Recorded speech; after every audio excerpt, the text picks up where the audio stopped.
A storm crow arrives to Travis bears witness Moran. The storm crow bears a letter. It sets it respectfully at his feet and then flies away onto the breeze. The letter bears the handwriting of Samuel Sullivan, known as his voice is thunder, visage of lightning to the people.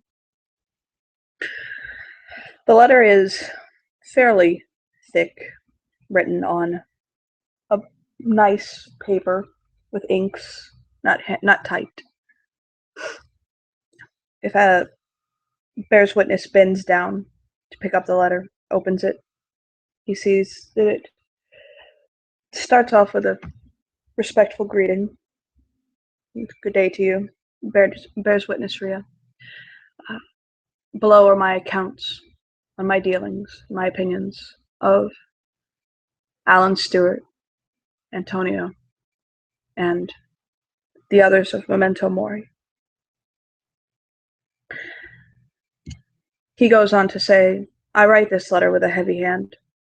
It's never easy to know that those we considered our brothers and sisters have fallen.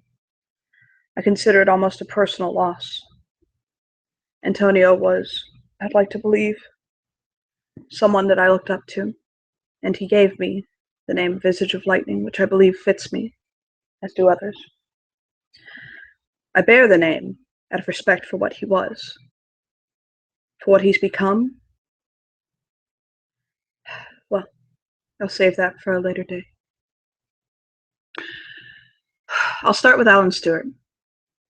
When I met Alan Stewart, I have to admit I wasn't very impressed.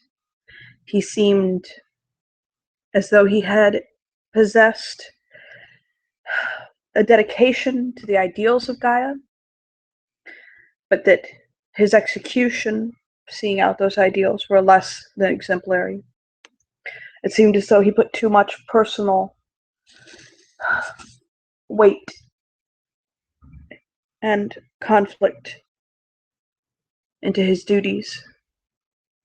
The 2 times that I went with him on mission, he did not perform to task. As a Wormfoe, he was sloppy. I don't believe that he possessed the skills necessary to execute his commands. I feel that he didn't have the fortitude to stand up for what he believed in and for the Sept. I feel that he didn't have the mental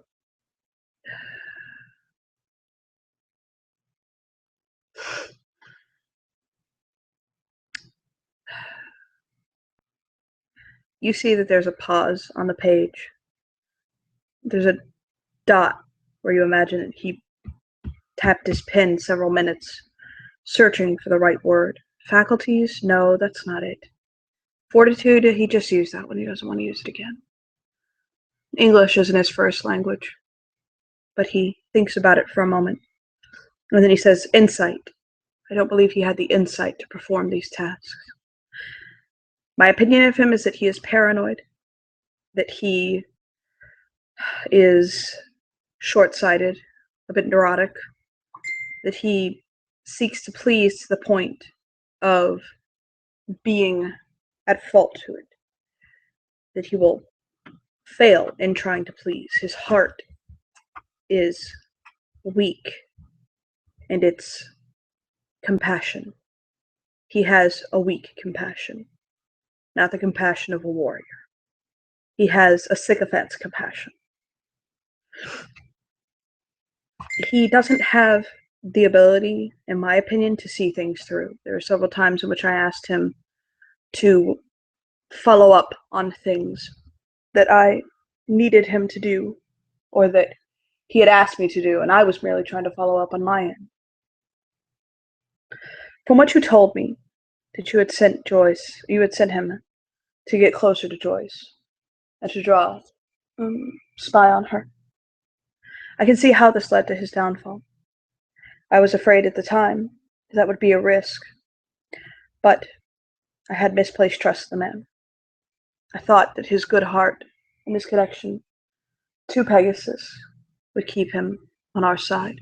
Unfortunately, I can tell that his relationship with Leah Krykos and its downfall might have been too much for him to bear.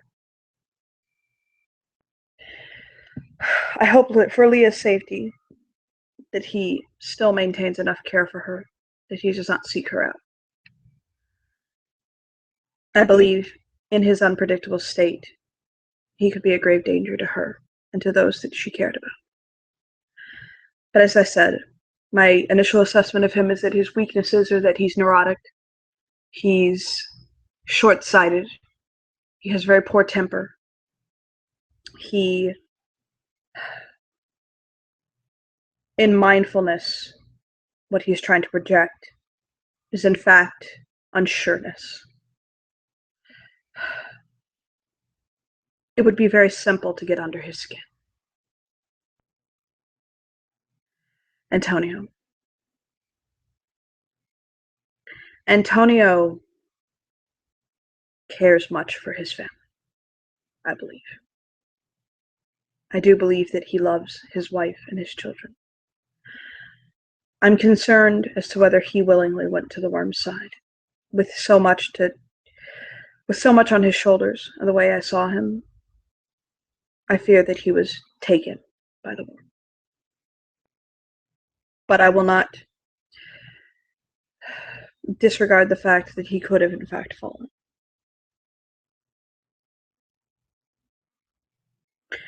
Antonio falls prey to his own hubris. He is at one time humble, and yet he thinks much of himself. He's the type of Shadow Lord that is a king amongst beggars. I'm sorry, Bonar. He's the type of Bonar that is a king amongst beggars on his hill. That could be used against him.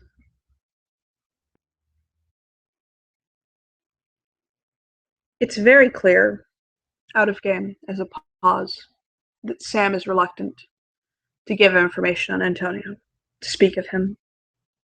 But he marshals past it and continues on. Antonio, while I was imprisoned, several times told Dalka to keep his mouth to himself, or upset or angry, because Dalka goaded me. When I expressed fear for my family and that they could be found, he was the first to make sure that they got to safety. Which is why, with him and Alan knowing where my family is, I have arranged for them and asked them to leave the country for now. I've sent them back to my home set. It is known that they are vacationing. That's the front.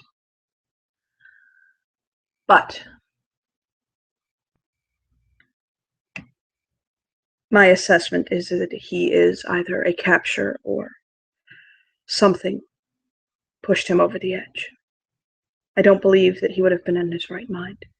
And in that insanity, he can be exploited as a weakness.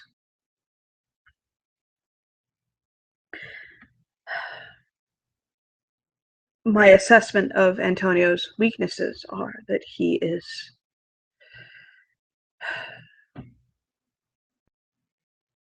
he seems as though he looks at the bigger picture so much that he may miss the things in front of his face.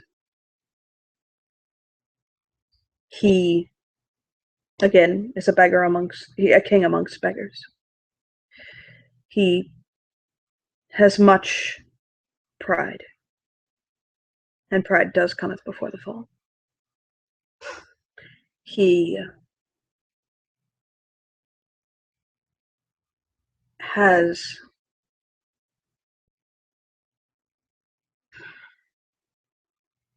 the pen taps the paper again. A little harder this time, the nib biting into the page.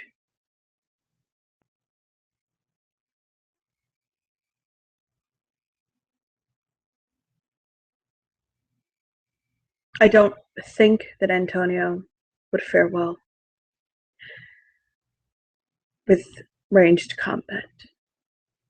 Either a quick assassination via a sniper,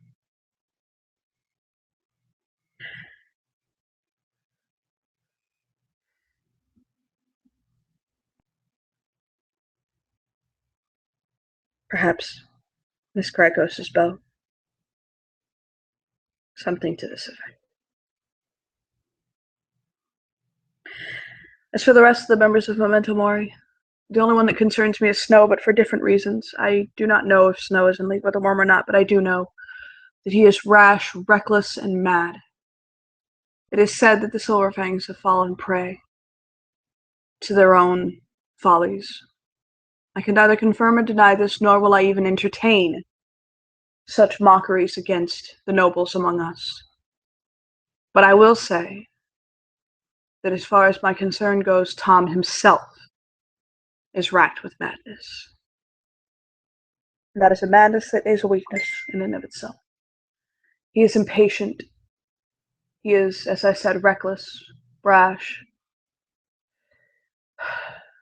I do not think that he would do well with being kept, and I believe restraining him would cause him to snap very quickly. And in that he could be exploited. I hope that this dossier has provided you with what you need. If you need anything else, please do not hesitate to ask me. I have made myself available to any chore that you may have see fit for me. Again, thank you for your service, bears witness for you. It is an honor to serve under you. Faithfully, Samuel Sullivan. His voice is lightning. His voice is thunder, visage of light. Guardian of the Sept, of the Green, Alpha of the Children of the Tempest.